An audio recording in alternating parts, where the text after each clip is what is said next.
O poder da radiação, o poder de Deus.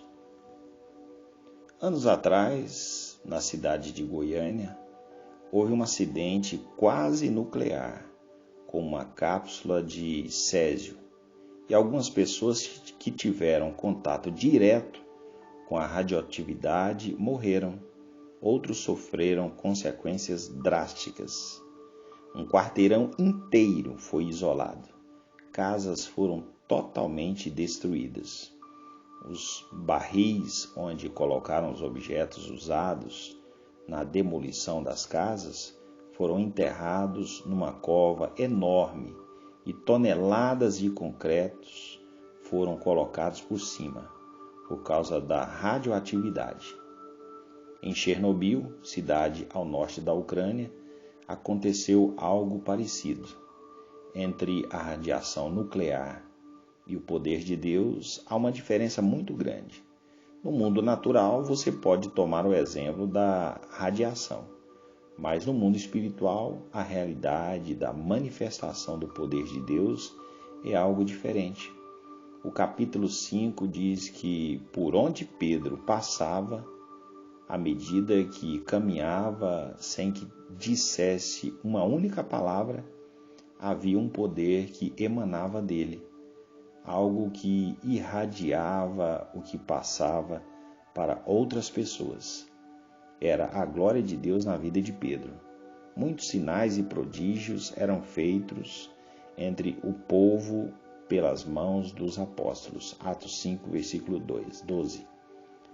Você vai encontrar vários textos na Bíblia falando sobre mãos, sobre impor as mãos nos enfermos, sobre o poder que há nas mãos. E o que havia nas mãos dos apóstolos? Essa é uma pergunta muito interessante.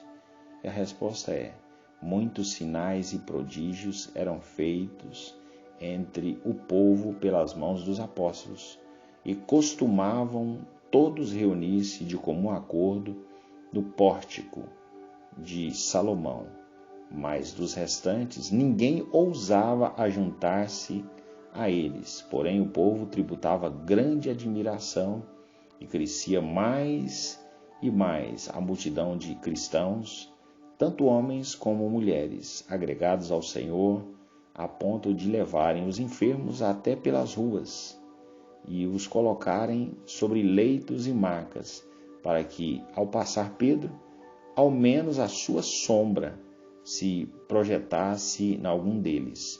Afluía também muita gente das cidades vizinhas a Jerusalém, levantando doentes e atormentados de espíritos imundos, e todos eram curados.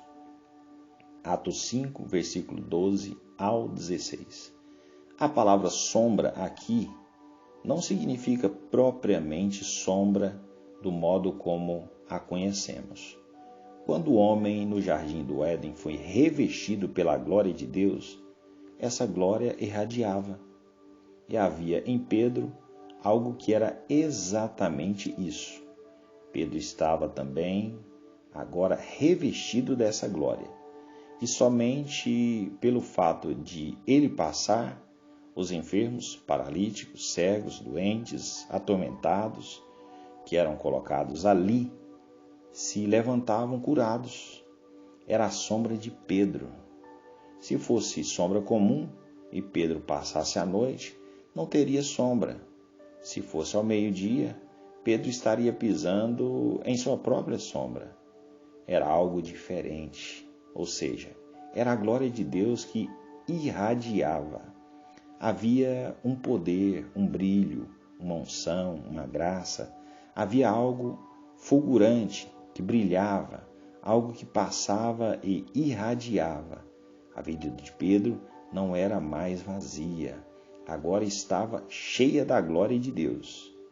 E dizem as Escrituras que quando Pedro passava, as pessoas traziam os doentes, os problemáticos, e todos eram curados.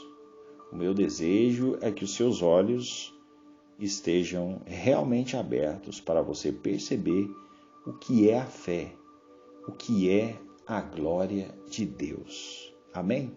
Vamos orar? Pai, A tua palavra diz que os apóstolos foram usados de forma sobrenatural, que debaixo da tua graça, do teu favor, eles exalaram o teu perfume da graça e o poder da sua glória. Pai, em nome do teu Filho amado, Cristo que vive eternamente, nós abrimos o nosso coração para manifestar, para transmitir o poder da sua glória para aqueles que estiverem próximos de nós. Aleluia!